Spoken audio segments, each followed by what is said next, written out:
آپ کیا سمجھتے ہیں اس پہ کوئی پیش رفت؟ میں بلوشا یہ سمجھتا ہوں کہ ایک تو وہ جو ایک تھا نا جی کہ رجیم چینج اس کے غبارے سے کم از کم ڈونلڈ لو نے ہم باہر نکال دیے. تو اس نے تو اوپنلی ڈینائی کیا نا کہ جی ایسی کوئی چیز نہیں ہے. ڈینائی ہاں کر رہا ہے، جہاں تک اس نے جی پہلے دن سے ڈینائی کر رہا ہے، وہ تو پہلے دن ہاں سے کہہ رہے ہیں اب تو اس نے ہاں لیکن اب تو اس نے ایک آفیشیل سٹیٹمنٹ کانگریس کی کمیٹی کے سامنے دے دی نا، اب تو ڈاکومنٹڈ ہو گئی. اچھا اب جہاں تک جوڈیشل اور پارلیمانی کمیشن کی بات ہے، دیکھیں اس الیکشن کے بارے میں سچی بات ہے لوگوں کی شکایت تو باہر طور پہ ہیں. پیپلز پارٹی کو بھی شکایتیں ہیں، پی ایم ایل این کو بھی ہیں، اور جو پی ٹی آئی بیک انڈیپینڈنٹس ان کو بھی ہے، مولانا فضل الرحمان صاحب کو بہت ہیں، اور بھی لوگوں کو ہیں. تو میں سمجھتا ہوں کہ اس میں یہ اچھی بات ہے جو بلاول صاحب اگر نے کہی ہے کہ اس میں ایک پارلیمانی کمیشن بن جائے جس میں تمام پارٹیوں کی جو ود ان دا پارلیمنٹ ہیں، اور ان کو چاہیے جیسے مولانا فضل الرحمان صاحب بھی، دوسری جماعتیں بھی، اور وہ لوگ جن کو شکایات ہیں اور جن کے پاس کوئی ثبوت ہیں ان کو بھی اس کا حصہ بنانا چاہیے، اور اس کی تحقیقات ہونی چاہیے تاکہ یہ جو ایک کٹا کھل گیا نا، پتہ نہیں ہوا کیا ہے کیا نہیں ہوا، کیسے ہوا، کتنا ہوا نہیں ہوا، کم از کم اس کا اب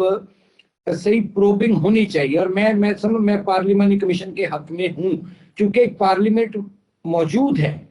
ایک پارلیمنٹ کے ہوتے ہوئے پھر ہم بھاگ دوڑ کریں عدالتوں میں جائیں، تو کیوں نہ پارلیمنٹ سے متعلقہ معاملہ جو وہ پارلیمنٹ میں اس کو حل کرنا چاہیے. اس سے بھی پارلیمنٹ کی جو سپریمیسی ہے وہ بحال ہوتی ہے. جی دیکھیے وہ مجھے تو لگتا ہے کہ وہ زیادہ بیک سپریم کورٹ پر ہی کرے، اور وہ اس سے پارلیمانی کمیشن کی طرف آنا ان کا مشکل ہے. تیسری امپورٹنٹ جو ایک پیش رفت ہوئی ہے، ایک تو پچھلے دنوں میں بڑا اضافہ ہوا ہے دہشت گرد ایکٹیویٹیز میں. آپ نے دیکھا گوادر میں بھی بڑا اٹیک ہوا، اس سے پہلے بہت شہادتیں ہوئی، اس کے نتیجے میں آپ نے دیکھا ایک چھوٹی موٹی ایک اسٹرائک بھی ہوئی. یہ دیکھیے کہ اس سارے ماحول میں وہ آئی ایم ایف ہے وہ کہتا ہے کہ آپ سی پیک کو جو ہے رول بیک کرنے کا عندیہ دیتا ہے، اور این ایف سی کی پہ تو ہم بات کر چکے. ایک تو آپ یہ بتائیے گا اس پر آپ کیسے دیکھتے ہیں کہ وہ جماعتیں جنہوں نے سی پیک کو ہلانے کے لیے یہ اپنا خون پسینہ ایک کیا، وہ جماعتیں اور ان کے سربراہان اس پر کیا بات کریں. دوسری بات یہ ہے کہ جو بجلی اور گیس کے بل بڑھ رہے ہیں تو کی ڈیمانڈ ہے ڈو مور. تو اسی ماحول میں وفاقی وزیر داخلہ کہتے ہیں کہ وہ کریک ڈاؤن کریں گے بجلی اور گیس چھوڑ کر. تو آپ کیا سمجھتے ہیں اس سے کوئی لوگوں میں مطلب ظاہر ہے بجلی گیس چوری کو تو بالکل پکڑنا چاہیے، لیکن یہ جو ایک دم سے قیمتیں بڑھیں گی پھر یہ جو ماحول ہے اس سے آپ کیا سمجھتے ہیں کہ آئندہ آنے والے دنوں میں حکومت کے لیے کیا یہ معاملات آسان ہو گئے؟ دیکھیے بلشا یہ کریک ڈاؤن جو ایسے ماضی میں بھی ہوتے رہے ہیں، آپ بھی کو معلوم ہے، مجھے بھی معلوم ہے، لیکن اصل رزلٹ یہ ہے کہ اس ملک میں بجلی چوری میں اور گیس چوری میں اضافہ ہی ہوتا گیا. اب دیکھنا یہ ہوگا کہ آیا یہ جو انیشیٹو بہت اچھا ہے، لیکن اس کے ساتھ میں کچھ ایڈ بھی کرنا چاہتا ہوں. بالکل ہونا چاہیے جو گیس چوری کر رہے ہیں، جو بجلی چوری کر رہے ہیں، لیکن اس کے ساتھ دیکھیے اب یہ بھی تو ظلم ہے نا کہ آپ ہر ہفتے 10-15 دن بعد 5-5 روپے 7-7 روپے بجلی کے یونٹ میں اضافہ کر رہے ہیں. ایک اس طرف بھی آپ کم از کم دھیان دیں کہ لوگوں کا کھانا خراب ہو گیا، ان کے نہیں بجلی کے گیس ہوئی گئے بل دیے جا رہے. پھر آپ ضرور کیجئے یہ مہم، لیکن اس کے ساتھ ساتھ جو اشرافیہ کو جو اربوں روپے کی سبسڈی دیتے ہیں سالانہ، اربوں روپے کی، آپ اس کو بھی بند کریں. آپ جو محلات میں رہ رہے ہیں، انکلیوز میں رہ رہے ہیں، آپ فارم ہاؤسز میں رہ رہے ہیں، آپ ایک شاہانہ پروٹوکول دیتے ہیں جو وزراء ہیں، صرف تنخواہیں چھوڑ دینے سے کام نہیں چلے گا. آپ وہاں سے نکلیں، گاڑیاں چھوڑیں، پیٹرول چھوڑیں، سٹاف چھوڑیں جو غیر ضروری سٹاف ہے، اور اس کے بعد کیا آپ لوگ نہیں رہ سکتے 1 یا 2 بیڈ روم اپارٹمنٹس میں؟ آپ کیوں بڑے بڑے اصل جو چیز ہے بچت کرنی ہے، اگر آپ نے کفایت شواری کرنی ہے تو اس کے لیے یہ بھی لازم چیزیں ہیں. رہ گی جہاں تک آپ کی بات جو آپ نے فرمایا کہ ایک تو یہ ہو گیا، دوسرا کیا آپ نے کہا تھا؟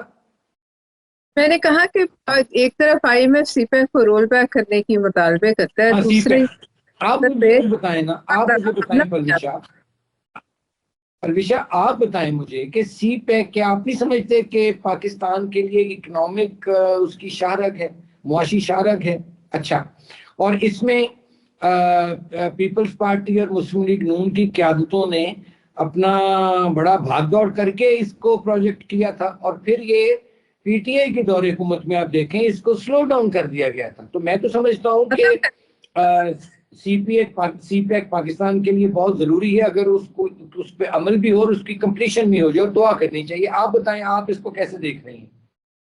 مجھے تو یہ بات بڑی تشویشناک لگتی ہے، ایک طرف یہ ہوتا ہے، دوسری طرف اگلے ہی دن وہاں اٹیک ہو جاتا ہے۔ جب سی پیک پہ گوادر میں اٹیک ہوتا ہے تب وہاں جو ہے پراپرٹی کی پرائسز، انویسٹرز کا انٹرسٹ، ہر چیز جو ہے وہ شیک ہو جاتی ہے۔ لہٰذا یہ ایک بڑے مضموم طریقے سے یہ سارا کام کرایا جاتا ہے۔ مجھے تو اس پہ 100% یقین ہے کہ اس اٹیک کا شاخسانہ بھی جا کر ادھر ہی سے جڑتا ہے جو لوگ سی پیک کو نہیں چلنے دینا چاہتے، اور اس پر پاکستان کی قوم کو اور پاکستان کی قوم حکومت کو، میاں شہباز شریف کو ایک بڑا سخت سٹینڈ لینا چاہیے، اور $1 ارب کے لیے ہم اپنا جو ہے یہ اتنا بڑا سرمایہ جو ہے وہ نہ لوٹائیں۔ میرا ذاتی یہ خیال ہے ہم اس کو جو ایک دم سے اٹیک میں شدت آئی ہے اس کو ہم جو ہے بالکل آئسولیشن میں نہ دیکھیں، اس کو اس تناظر میں دیکھیں کہ کوئی تو ہے انٹرنیشنلی ایسے پلیئرز کہ پاکستان کو گھیرے میں لا کر جو ہے وہ اس کا جینا محال کرنا چاہتے ہیں۔ تو لہٰذا مجھے ہمیشہ سے بڑی تشویش رہی ہے IMF پہ، آج بھی آئندہ بھی رہے گی، اور یہ ٹریک ریکارڈ ہے IMF کا، جس ملک میں جاتی ہے اپنے ایجنڈے لے کے جاتی، لابی کے ایجنڈے لے کے جاتی ہے،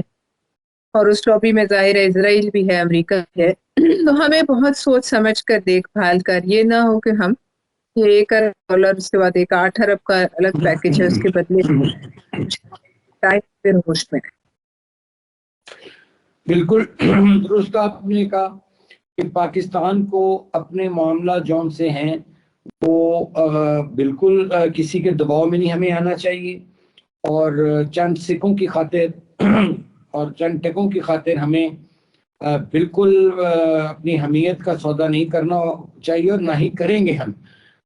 اور میرا خیال ہے، اور میں تو بڑا اس کا ہوں، اس کی فیور میں ہوں، اور میں بڑا اس کا سپورٹر ہوں کہ جو سی پیک ہے وہ، پھر میں ریپیٹ کر دیتا ہوں کہ وہ پاکستان کی ایک معاشی شاہرگ ہے، اور جو بھی لوگ اس کو روکنا چاہ رہے ہیں، سلو ڈاؤن کرنا چاہ رہے ہیں، جن لوگ طاقتوں کو یا قوتوں کو یہ پسند نہیں ہے، میں سمجھتا ہوں کہ وہ پاکستان کے خیر خواہ نہیں ہیں، اور ہمیں اپنے گھر کو جتنا بھی ہم، جو پاکستان ہے ہمارا گھر، جتنا بھی اس کو ہم معاشی طور پر اور سیاسی طور پر سٹیبل بھی کریں اور محفوظ بھی کریں، یہ ہمارا حق ہے، اور انشاءاللہ تعالی میں سمجھتا ہوں کہ پاکستان کے جو مخالف دشمن ہیں وہ اپنے مذموم مقاصد میں کامیاب نہیں ہوں گے۔ اسی کے ساتھ ناظرین، میں اور ڈاکٹر پرویشا خان صاحب آپ سے اجازت چاہتے ہیں۔ پلیز آپ سے پھر ریکویسٹ ہے کہ ہمارے چینل کو،